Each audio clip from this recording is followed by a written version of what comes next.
La réforme de la loi 101 continue de faire réagir plusieurs groupes de la communauté anglophone. Il n'y a plus de groupe parapluie qui peut dire qu'il parle pour tous les anglophones comme Alliance Québec disait le faire autrefois, mais il y a quand même le Québec Community Groups Network qui existe et qui craint la refonte de la législation et la possibilité, surtout pour certaines municipalités, de perdre leur statut de ville bilingue. On en parle avec la directrice de l'organisme, Mme Sylvia Martin-Laforge. Mme Martin-Laforge, bonjour. Bonjour, M. Auger. Comment cette loi 14, les amendements à la loi 101, sont reçus, à votre avis, par la communauté anglophone? Bien, écoutez, la grande majorité de notre communauté a compris le bien fondé de le cadre législatif adopté il y a maintenant 35 ans. Où on est moins d'accord ou pas d'accord du tout, ou dépendant à qui vous parlez, c'est le prolongement de cette loi, l'extension de cette loi, parce que finalement, devant les statistiques de Statistique Canada, on ne pense pas que le français est en recul, tout au moins assez pour remettre le cadre législatif encore plus serré. Ce que vous dites, au fond, c'est qu'il n'y a pas de raison de légiférer à ce moment-ci. Il n'y a pas de raison de renforcer la loi 101. La loi 101 telle qu'elle est fonctionne bien. On pense que oui. Mais on pense que oui. Mais est-ce que vous quand vous regardez la loi 14, quel est le principal problème que vous voyez là-dedans? Est-ce que c'est des éléments spécifiques ou si c'est pas une espèce de cri du cœur où les anglophones disent quand est-ce que ça va finir? Quand est-ce qu'on va être suffisamment que la langue française sera considérée comme étant suffisamment protégée pour que ça soit correct? Mais en fait, c'est bien ça. Nous, dans notre communauté, et pour bien d'autres citoyens du Québec qui ne sont pas anglophones, on a l'impression que c'est jamais assez. On a appris le français, on travaille en français, mais il y a toujours une inquiétude, une menace de l'anglais. Et puis, cette menace de la langue anglaise a un effet dans notre communauté, parce que l'anglais, nous, on n'a pas d'insécurité linguistique, les anglophones du Québec, mais on a une insécurité par rapport à nos institutions. Alors, dès qu'on commence à voir comment on peut restreindre le nombre de municipalités bilingues et toute autre mesure, des mesures qui enfreignent la communauté, plutôt que l'aider à demeurer vitale, c'est une inquiétude. Vous parlez des villes bilingues, c'est, je pense, le principal problème que vous avez avec la loi 14. Ça implique quoi exactement d'être une ville officiellement bilingue au Québec? Et ça va impliquer quoi si on retire ce statut-là? Bien, moi, je suis pas experte, mais on me dit que en 2000, on a fait comment on dit, les mergers.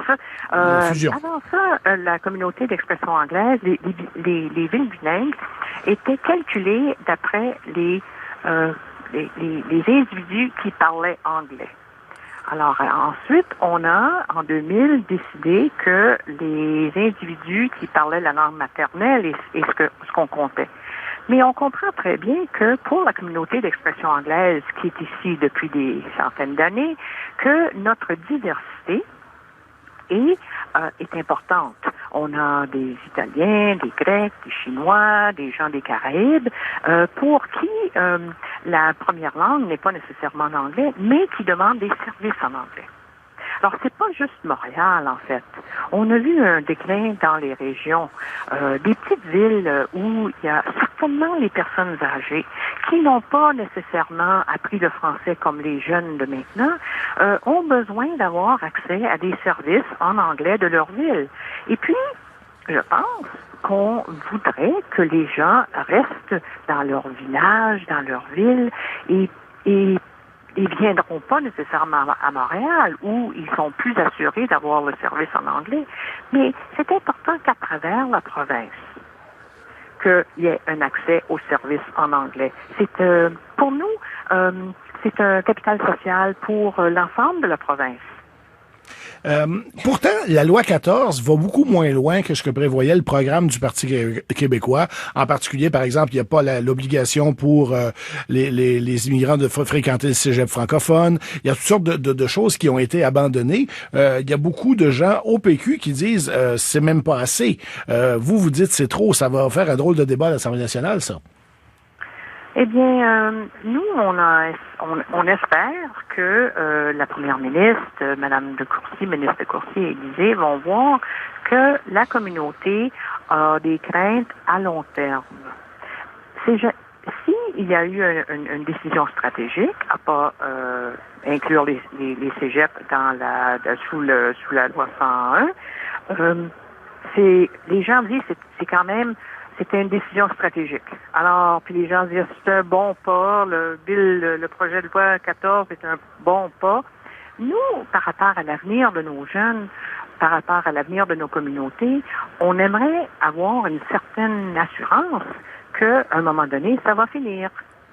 Que finalement, la majorité confiante va avoir une générosité envers cette minorité anglophone qui est fragilisée, mais qui apporte énormément une très bonne contribution à la province du Québec. La ministre responsable de la loi 101, Madame de Courcy, s'est engagée à discuter de tout ça avec la population. Il va y avoir un processus de consultation.